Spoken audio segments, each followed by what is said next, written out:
Oh boy, I am here with another Conversation Nation. Today, I am with Justin Auston. He is an interesting combination of topics that we've been discussing that we're hoping to discuss today. Some in the realm of healthcare and some in the realm of, safety and chaos in the world. Yeah, he is the founder and CEO of the Peace Watchers. It is a new app, a new organization. You are also a respiratory care practitioner. These are two topics that, I'm not sure why they're relevant in the world today. But it's so good to have you here. Thank you for taking time to have a conversation. Oh, respect. I respect your platform. Thank you for having me on here. Really, I really appreciate it. So I'm excited to talk about, I don't know why I keep messing up. Peace Watchers, the Peace Watchers. Yes, sorry. I want to talk about the Peace Watchers. Before, can we talk a little bit about, respiratory health is like, it is now something that everybody thinks about. It's been your whole life. How has this year or the last, this episode been for you? Oh man, where do you start with that? So I've been a respiratory care practitioner for about 13 going on 14 years. So I guess comparatively start off with, I've been through, S1N1, if you remember that, or SARS, or the bird flu, all those things. I worked through all those things. This year, something you never seen or saw coming. It was, literally nightmare. Like from the beginning of the year, before it was hitting the news, even as early as December, January, seeing weird things come to the hospital, seeing weird reports. We medically hear things before the news and everything else reports it, right? So like hearing this rumbling that was coming, and then healthcare wasn't ready. The hospitals around the country for sure, but my specific hospital and our sister hospitals were not ready. We're talking about masks shortages, and the mask is all you got in there, right? And we didn't have the things they have now with the face shields and the hazmat suits, and all we had was straight masks that we already had in our departments. And I am a quite large man. I'm about 6'6" and close to 300 pounds. So I only wear a certain size mask. So them not having that, but still saying, hey, that person needs RT. It was completely maddening. Not to mention, as I told you before, that I saw quite a few people go down. You know what I mean? Quite a few people go down. As close as my best friend who was in my wedding, he was down on a ventilator on life support for close to 60 days. Doctors telling the family it's time to call it. He's gone. And he's younger than me, guy works out every day, 35 years old, healthy guy, doesn't smoke, barely drinks. And it took him down. Like, supposed to be dead. You know what I mean? So just seeing that, and he's a respiratory care practitioner like I am too. So it's both my close friend and coworker saw that happen to him, family members. It's one of those things that you got to write a book about one day. That just sounds so okay. So what is it like when you see people, and maybe I know you're not on Facebook, so I that already blows my mind. But so do you see people though in social media or the news or that talk about this is a hoax or this isn't a big deal? Like, what is that like when you hear people say that? In the beginning, it was hard to hear. It was very like almost, I let it anger me, right? But as you realize, and the more and more you think about it, it's like people only react to what they've seen, to how something affects them. Their reactions are really personal. It's about, if you've never seen it, no one ever close to you's ever had it, you never seen anyone, how could you, plus depending on what you listen to, how could you believe it's real?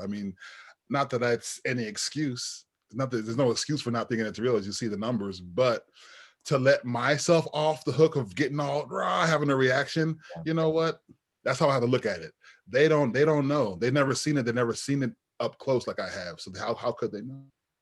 Dude, that is so, I mean, I just saw something yesterday that said, instead of asking, how could they think that, ask, what have they experienced? Oof, that's it right And I was there. like, ooh, that's such a good, I mean, that's what you just said. Like, it's like, how do you diffuse that frustration? And I think that's a great tool. Okay, so, all right, uh, uh, so then, but you now have this, you now know how dangerous this is and how real it is, and you have to keep going to work. Yeah, man. So uh, that has been a little problem too. Like after what I seen, I'm gonna admit it to the world now for sure. I literally had a high anxiety breakdown because I had to get quarantined away from my family, right? A couple times. So in that process, isolated, waiting for your test to come back, friends in the hospital, panicking out. I know two other people that went down. My friend's dad was dying. Like it's almost like you have these pillars in your life, right? And it takes a certain amount to hold you up. And then they start cracking. You're running out of ones to hold you up. I literally, and this is the first time I never really had an anxiety, depression type problem before in my life. I've been lucky, thank God. But man, I had a rough 2020, man. I fell off in multiple kind of ways. Um, Well, I'll tell you that I struggled to get out of bed today. Like, I knowing that that we had this conversation is what I've been struggling this week in a big way, and so like you are not alone. I mean, and what you were going through was way more extreme than my, the just the looking out the window. So respect and thank you for being honest about what you're going through. Thank you. I appreciate it. So I do want but rather than do nothing, you get motivated to start an organization. So can you tell me like what the path of towards Peace Watchers? All right. So it's kind of a direct link to that too. So, okay. So that's all going on, right? The healthcare stuff, the isolation, my friend, other friends, other coworkers, it's all going bad. And right as all that's rumbling around the whole world, George Floyd happens. The George Floyd murder goes up to level 1. Everyone has seen it. And it's it's one of those things where if you see that, you feel it. I mean, I don't know someone who could watch that and not feel it. I mean, if it's one of those things, right? So that's all happening same time period. This all goes down. So you know what I mean? I'm all over the place. Yeah. So, but in myself, the anger, the fear is the biggest one people don't want to talk about. The fear that could easily be you. George Floyd looked like me, 6'5", big brother. You know what I mean? Like, the fear that is real. The relationship when you see it, it's you feel it. So I also too wanted to rage, wanted to burn shit down. It's like a real reaction, but I really made it a point in myself to search for some kind of answer, search for something that would mean something going forward. Like, so, and it really came out of the fear of myself. So as we see, I'm a respiratory therapist, I'm a single dad, raised kids, everything else. I'm not in the streets, I'm not a thug, whatever, but I do look like this.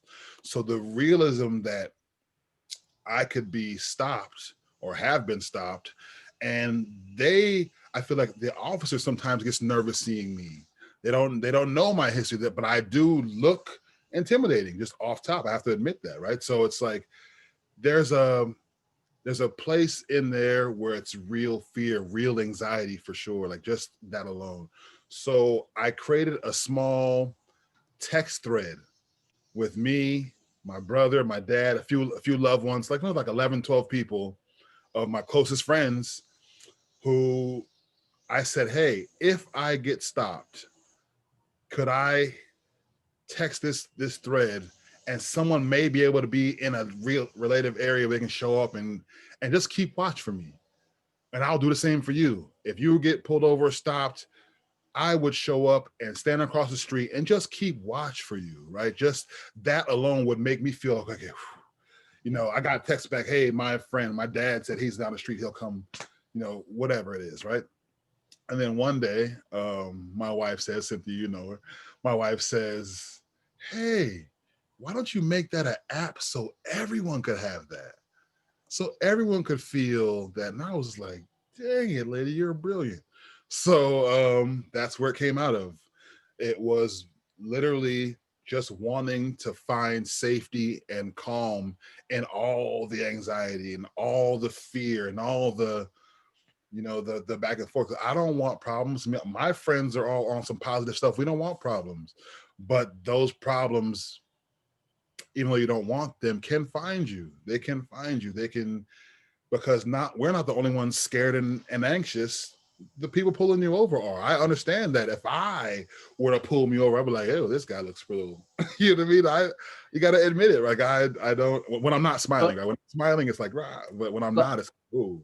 Well, honestly, you don't have to admit it. So let me give you, you know, respect for being open to perspectives that, you know, are very, like, it's difficult to understand, you know, two sides of any situation. And so for you to kind of put them both into this dialogue and still, you know, still looking for solutions, I think, I mean, we so need that, you know, you know, the minute we start a fight, it's so hard to move forward. So thank you for, you know, like, you know, having that understanding, even if it's irrational, you know, like, even if it's like, clearly you, like, we've been talking for 12 minutes. I am not scared of you, but, you know, there could be situations where I might be, you know, and so I appreciate that. That's, then again, I'm the pink hair guy. Some people are scared of him too. So who knows?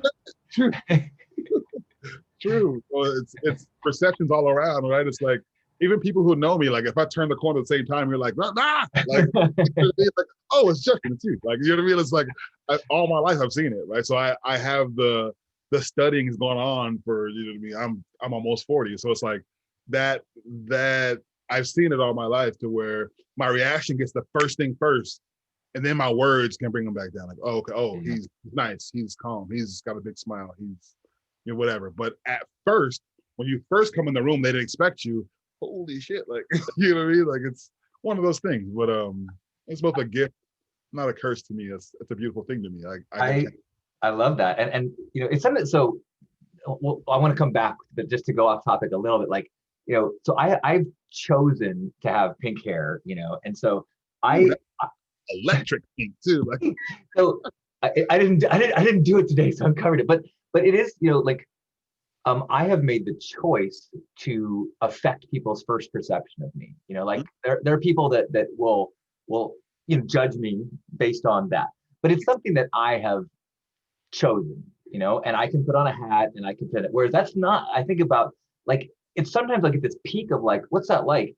But it's different when it's not a choice, and you can't put on a hat and not be 6'5" and black. right. You know? True. So what was it, before we get into like how the app works and how people can get it, and what, when the George Floyd happened, and there was this kind of a certain amount of people, myself included, started to like really get it in a way that we hadn't before, and you know, starting to do education and reading about anti-racism and things like that. Was that frustrating to you, to be like I got almost 40 years of this, and now you see it's a problem, or was it more like, thank God people are finally paying attention? Like, what was that like? Yeah, to me, I was more, I guess excited is a bad word, more inspired by seeing people like you, people like my coworkers, whatever, really speaking out, saying stuff. Or when I went out to little, well, not even on purpose, I ran into certain marches or rallies or whatever. The color, it was multicolored. Like, there was, I mean, at least half, you know, Caucasian, white colored, Spanish. Like, I mean, I thought it touched me more than seeing 100% Black people out there. I mean, I thought of it that way, more like, if it was just us, it'd be like, oh, only us care.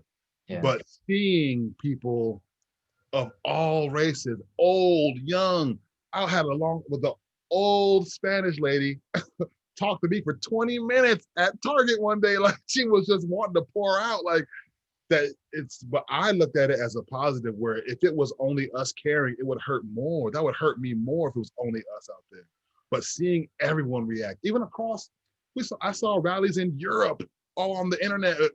Every rally you saw was multi-race, multicolored, male, female, old, young. That was the inspiration for me, that I saw people really respond as if it was someone that looked like them, and that was special. That's the biggest part of why the Peace Marches came about, because that care and concern about the community, as if it doesn't have to be someone that directly looks like me to care. And that was so powerful to see. Still is so powerful to see the response. That's a cool, I mean, I think that's a cool transition back to the Peace Watchers, because like your initial text thread, it's people that that know you, and of course there's this idea that if I know you, then I'm going to make an effort to protect you and make you safe. But what the rallies showed, and what I think that you're communicating really clearly, is that people care about each other even if they don't know each other. And if you give people an opportunity to look out for one another and make sure that they're safe, that we are hungry to be better neighbors and better brothers and sisters and family. Man, you have a way with words, man. That was perfectly said. Like that's what the Peace Watchers is betting on, right? It's betting on that. The app is free. Like it's not like you got to do all this to be a part of the app. No, it's really just that. I'm betting on that energy, that people really would. Hey, I got a message on my phone that someone 4 minutes down the street, and I'm in a drive-through or whatever, needs me to just drive up and just take a look. Like people, community that really care. I've seen it now. We've seen it in droves. So I'm betting on that. There are good people out there that really would take a peek outside for you just to make sure, you get your ticket, you get your whatever, if it's that, and you get to go home. Like it's, yeah. or that I'd also know too, if I'm ultra anxious, here's the study I've been doing. If I'm ultra anxious, right, I get pulled over, right? I know if I'm super anxious, I'm gonna look weird. I'm gonna be sweating like I am now because I'm all nervous. But I'm gonna be sweating. I'm gonna be fidgety, like you know what I mean, like because I'm nervous, which makes the officer think this guy might be. Why are you so nervous? Why are you? So it's like that domino effect, right? Now all of a sudden, now he thinks I'm up to something. No, I'm just freaked out. Like you know what I mean. So I know if I got a message saying, "Hey, someone's showing up. They're close by." Excuse me. I would be able to be like, okay, all right, someone's coming. Chill out, Jay. It's okay. He's a nice guy. Show him your card. So I think that helps on both sides. Someone's going to show up for you. You can then act right. Don't look all nervous and spazzing out, which might make him act cool too. So that's how I see it going. Lord willing. That's the craziest thing, though. I've had been pulled over and the cop going, "Why are you so nervous?" And I'm like, "Are you serious? Like, I just got pulled over by the cops. Like what kind of question is that?" Like, are you serious? Is the best response. Are you serious? Yeah.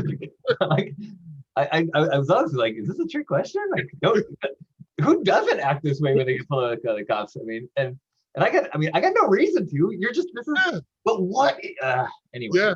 So how do people find the app? You said there's no cost, but so people, how do people to get involved? Okay, so the Peace Watchers app is found at thepeacewatchers.com. Peacewatchers.com. There's a big gold download now thing. Click that. It'll have you verify with an email. Just verify number code, and then you create a profile. Put a picture up, put a name up.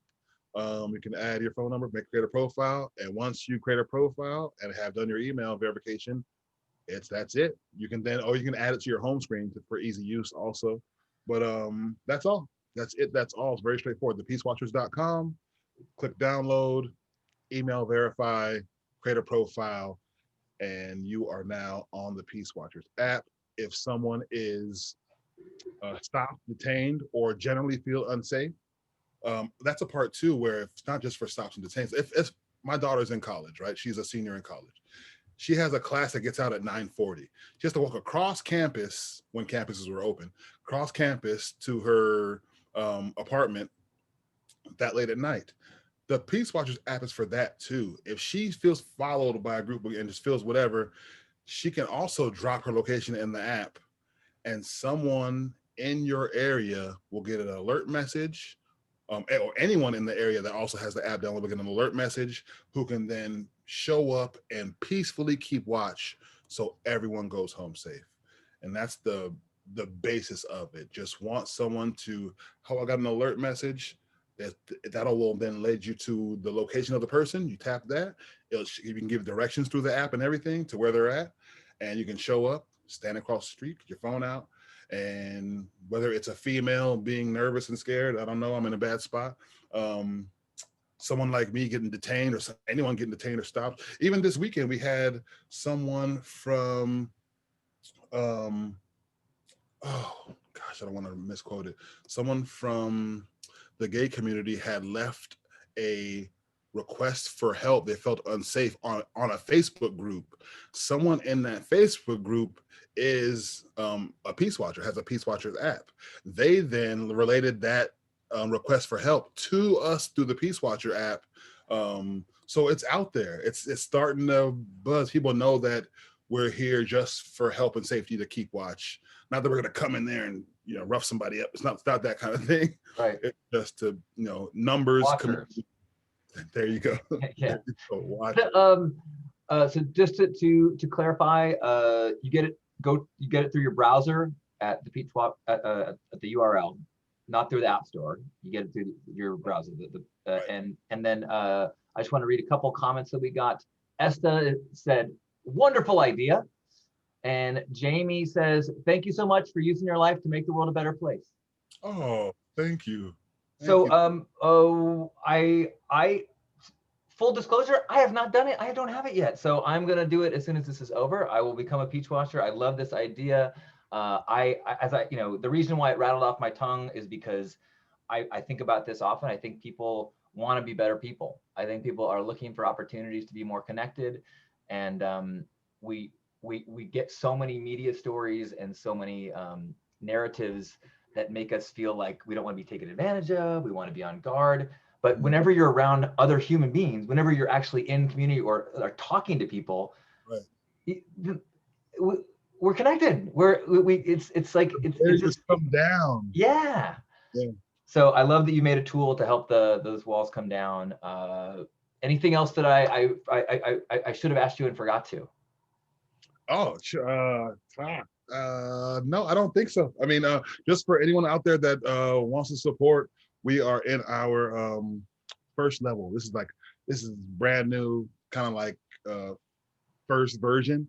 We are looking to create the Peace Watchers 2.0 on a bigger level, grand level, add some things, add education, add de-escalation training and tips. I mean, we have ideas to keep it going. We are looking for funding, sponsorship, those kind of things, advertisement links, if anyone has those kind of things for us to climb that level. Other than that, just join, keep watching, keep the peace.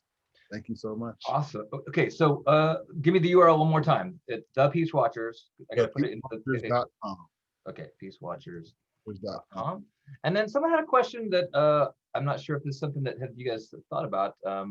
But Heather was asking, is there a vetting process for people to sign up? What if a weirdo signed up and then a female adds her location for help and that weirdo shows up? I love the concept, but how do you keep it safe from people who would take advantage? Right. So there's only two things we have in place so far. So it's both profile management, right? So the verification, the profile creation, at least we have a tag on who that person is, right? We have both the email, the profile, the picture, the phone number, so we have something on that person as a response. So that's one side with the terms and conditions on that side. That's as far as we can take it on a free app on that side. And then otherwise is we're hoping and looking forward to groups that show up. if you are in an area, if you are able to maximize the amount of people that have it in that area, the likelihood that more than one people would show up, that person won't be the only creepy person to show up and take advantage of you, that knowing that there are others coming, once we get the app to a certain level, the numbers, the community, that is the safety of it all. The numbers of it, the size of community, that brings it out. Now, if there are weirdos or people that want to take advantage of this, we do have a profile flagging term where we can remove people from, but that's also after someone's did something weird, right? So stay safe, please, females, for sure, stay safe where you are. Don't lean into someone just because, but Lord willing, we're hoping for the groups to show up. Yeah. Where 2, 3, 4 people, 7 people show up, and community response for community, for sure. It would be a very strange profile person that has a hobby of coming and watching police officers pull people over, and also wants to be annoying to females. So, but I love that you're thinking about it and you're trying to figure this stuff out. Thank you so much, Justin. Thank you for what you're doing and for spending some time sharing your perspectives. I really appreciate it. Thank you so much. Respect for you and your platform and everyone that's watching. Respect. Thank you guys so much. Watchers. All right.